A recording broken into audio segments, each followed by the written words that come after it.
प्रिय साथियों, नमस्कार, आदाब, गुड इवनिंग। हमारे YouTube चैनल सीपी राय विश्वास पर आप सभी का स्वागत है। आज हम मुख्य रूप से जस्टिस व लीडरशिप के उन पक्षों पर बात करेंगे जो इससे जुड़े प्रत्येक सदस्य के लिए जानना जरूरी है। शुरुआत हम एक छोटी सी स्टोरी से करते हैं जो उस व्यक्ति से जुड़ी है जो कि लीडरशिप व जस्टिस के क्षेत्र में काफ़ी महत्वपूर्ण स्थान रखता है। व्यक्ति की बात करें तो इससे संबंधित हमारे लिए सबसे महत्वपूर्ण व्यक्तियों में अमेरिका के पूर्व राष्ट्रपति अब्राहम लिंकन जी का नाम आता है। अब्राहम लिंकन जी कहा जाता है कि उनका प्रत्येक कार्य वैसे तो हम सभी के जीवन में आदर्श साबित होता है, लेकिन अगर खासकर जस्टिस और लीडरशिप की बात करें तो उसमें भी उन्होंने ऐसे उदाहरण पेश किए जो कि हमें हमेशा प्रेरित करते रहेंगे। लीडरशिप के संदर्भ में अगर बात करें तो उन्होंने अमेरिकी गृह युद्ध को समाप्त करके जिस तरह का एक मिसाल पेश किया, या दास प्रथा का अंत करवा करके उस समस्या का जिस तरह से निदान करने की कोशिश की, वो ऐसे उदाहरण थे जो कि किसी भी व्यक्ति या किसी भी लीडर के लिए काफ़ी चुनौतीपूर्ण था। ठीक उसी प्रकार जस्टिस के क्षेत्र में भी उन्होंने कई ऐसे कार्य किए कि जैसे एक अधिवक्ता के रूप में उन्होंने लोगों से नाम मात्र की फीस लेकर के उनका मुकदमा लड़ने की कोशिश की, और उनका पहला ही एक आधार था, वो हमेशा कोई भी मौके जब उनके पास आता था तो उससे कहते थे कि आप लोग आपसी समझौता के माध्यम से अपने समस्या का समाधान करने की कोशिश करिए। इस प्रक्रिया को अपनाने से आपके समय और धन दोनों की बचत होगी, इससे आपका काफ़ी लाभ होगा। तो इस तरह से वो एक अधिवक्ता के पेशे को देखते थे कि ताकि समाज का और देश का ज़्यादा से ज़्यादा हित साबित हो। कई लोगों का तो वो अपने खर्चे पे मुकदमा लड़ने की कोशिश करते थे, और शायद यही वजह रही होंगी कि कहा जाता है कि अगर सज्जनता और ईमानदारी का कोई उदाहरण हमारे सामने अगर आता है तो एक बेहतरीन उदाहरण के रूप में लिंकन जी का ही नाम आता है। अगर हम उनके लीडरशिप के अन्य पहलुओं को देखें तो कहा जाता है कि जब उन्होंने जीवन की शुरुआत की तो उनके सामने समस्याएं ही समस्याएं थी, लेकिन जब लीडरशिप के रूप में उन्होंने पहला चुनाव लड़ा, हार हुई, दूसरा लड़ा, उसमें भी हार हुई। ऐसे निरंतर उनको हार का सामना करना पड़ा, लेकिन उन्होंने कभी हार को भी हार नहीं माना और लगातार अपना प्रयास जारी रखा, और अंततः अमेरिका के सर्वोच्च राष्ट्रपति पद पर पहुंचने में कामयाब हुए। और अपने वहां पहुंचने में कामयाब ही नहीं, एक बेहतरीन और लोकप्रिय लीडर के ही रूप में हम लोगों के सामने आए, और जो कि हमें हमेशा हमारे समाज को, इस विश्व समुदाय को प्रेरित करते रहेंगे। और उन्होंने जीवन में कहा कि अगर एक अच्छा लीडर बनना है तो सबसे पहले स्वार्थ को त्यागना होगा। एक अच्छी और सच्ची प्रतिभा जिसके अंदर होती है वही एक बेहतरीन लीडर बन पाता है। तो इसलिए सबसे पहले आपको इन चीज़ को ध्यान रखना होगा कि सच्ची और अच्छी चीज़ें आपके अंदर हों, और उसके आधार पे आप लीडरशिप को आगे बढ़ाएंगे या लीडरशिप को सफल बनाने का प्रयास करेंगे तो ज़रूर वो सफल होगी। अगर हम उन्हीं की बात करें तो कहा जाता है कि उन्होंने कहा कि जब कोई भी व्यक्ति चाहे कुछ भी हो, लेकिन सबसे पहले उसे एक अच्छा इंसान बनना ज़रूरी है।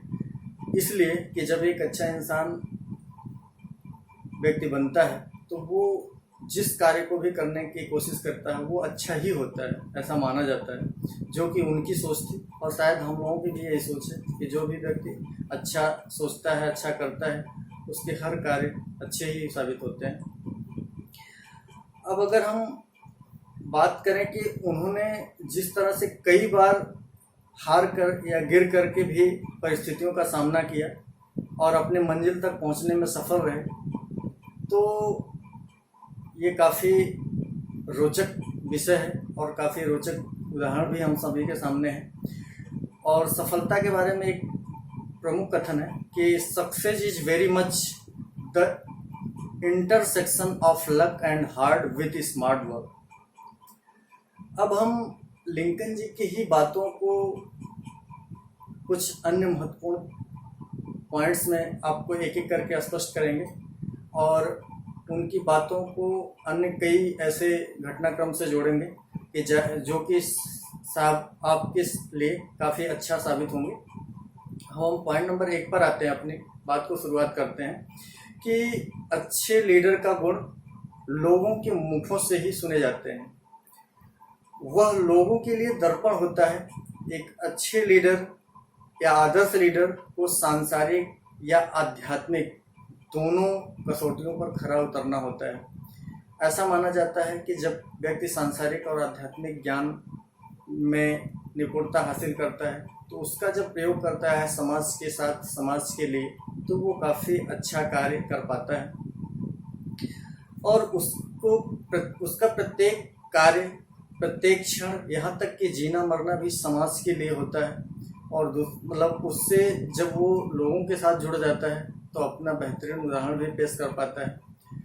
लीडर का अगर देखें कि मतलब किसी भी तरह से वो मानवता और नम्रता को बनाए रखे, जो कि उससे हमेशा लाभकारी ही साबित होंगे। पॉइंट नंबर 2 पे आते हैं हम कि लीडर का सर्वश्रेष्ठ धर्म सत्य, सदाचार, दयाशील, धर्मनिष्ठ, दानी, जितेंद्रिय आदि है। लीडर को कभी निराश नहीं होना चाहिए, कभी अपना धैर्य नहीं खोना चाहिए। लीडर ही प्रमुख कर्ता, सेवक, सहायक आदि के रूप में होता है और लीडर को अपने आसपास ज्ञानी, प्रबुद्ध, विधिक और पराक्रमी लोगों को रखना चाहिए जो कि धर्माचरण कार्य करने हेतु प्रेरित करते हैं। और जब व्यक्ति धर्माचरण को अपना करके कार्य करता है तो उसके चाहे वो जो भी कार्य करता है, चाहे वो अर्थ से जुड़ा हो, चाहे अर्थ के प्रबंध से जुड़ा हो, चाहे सामाजिक कार्य हो, सारे के सारे अच्छे ही साबित होते हैं। और अब हम पॉइंट नंबर 3 पर आते हैं कि लीडर व कानून से जुड़े व्यक्ति का सदैव ध्यान रखना चाहिए कि सभी चीज़ आसान बनने से पहले काफ़ी कठिन और जटिल होती है। इसलिए साहस व ज्ञान आदि का परिचय देते रहना होगा। समर्थ, शक्तिशाली व आत्मनिर्भर समाज बनाने के लिए शिक्षा को महत्व देते रहना होगा। जरूरतमंदों की दिल खोलकर मदद करना होगा, लोगों से भी करवाना होगा, जिससे लोगों का आशीर्वाद, प्यार, स्नेह, सहयोग आदि प्राप्त होगा और समाज में कोई भी कार्य को आसान बनाने में सफलता हासिल हो सकेगी। पॉइंट नंबर 4, लीडर दंडनायक भी होता है और उसे व्यवस्था बनाए रखने के लिए भय का माहौल भी बनाए रखना जरूरी होता है। अच्छा लीडर वही बन सकता है जो धर्म व न्याय के लिए सब कुछ त्यागने हेतु तैयार रहता है और अपने प्रत्येक कार्य को समाज से जोड़ करके और उसे समाज हितकारी बना पाता है, तो वही एक बेहतरीन लीडरशिप को निभा पाता है। पॉइंट नंबर 5 कि अगर हम जब अपने कार्य को देखें, किसी भी कार्य को करने के लिए कुशाग्र बुद्धि और कुशल नीति की बात आती है, तो उसमें कहा जाता है कि कुशाग्र बुद्धि को महत्व देना होगा, कुशल नीति को अपनाना होगा और अच्छी बात को तुरंत ग्रहण करने की समझदारी भी दिखानी होगी। सदा सत्य व धर्म का पालन करना होगा, क्योंकि इससे ज़्यादा शक्तिशाली दुनिया में और कुछ भी नहीं होता है। परिस्थिति के अनुसार धर्म की परिभाषा बदलती रहती है। सत्य भी कहा जाता है कि सत्ता की नहीं, काल की पुत्री है। सत्य भी दिशा, काल और परिस्थिति के अनुसार बदलता रहता है। इसलिए आपको यूँ कहें कि परिस्थिति चाहे जितनी भी विकट हो, धर्म का चुनाव और धर्म का साथ नहीं छोड़ना चाहिए। सत्य आपको तय करना है कि सत्य क्या है परिस्थिति के अनुसार। तो अगर हम देखें कि जब कोई लीडर या कोई न्यायकर्ता धर्म और सत्य के आधार पर आगे बढ़ता है तो उसको सफलता जो मिलती है वो काफ़ी महत्वपूर्ण स्थान रखती है। पॉइंट नंबर 6, न्याय हेतु संबंधित सदस्यों को अपनी फाइलें, पुस्तकें, लैपटॉप, वीडियो कॉन्फ्रेंसिंग से संबंधित संसाधन को मुकदमे की तैयारी के लिए प्रयोग सावधानीपूर्वक करना होगा, ताकि इस समय महत्वपूर्ण मामलों की सुनवाई व कार्यवाही निरंतर जारी रखी जा सके।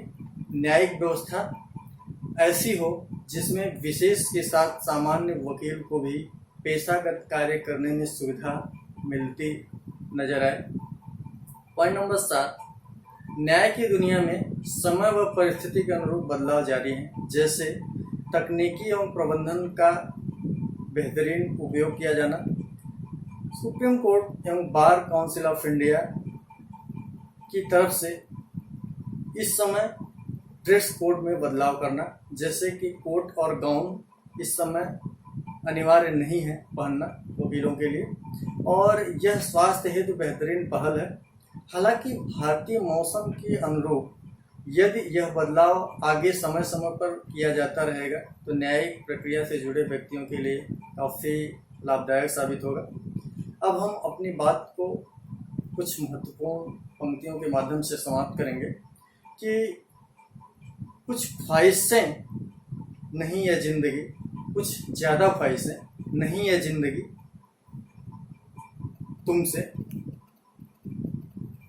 बस मेरा अगला कदम पिछले से बेहतरीन साबित हो। कुछ ज़्यादा ख्वाहिशें नहीं तुमसे है ज़िंदगी, बस मेरा अगला कदम पिछले से काफ़ी बेहतरीन साबित हो। आगे हम फिर मिलेंगे कुछ नए विषयों के साथ। तब तक के लिए आपने हमारी बातों को सुना, इसके लिए शुक्रिया। जय हिंद, जय भारत। आप हमारी वीडियो को देखें, सुनें, शेयर करें, सब्सक्राइब करें, लाइक करें, कमेंट करें, यही आपसे अपेक्षा है। धन्यवाद।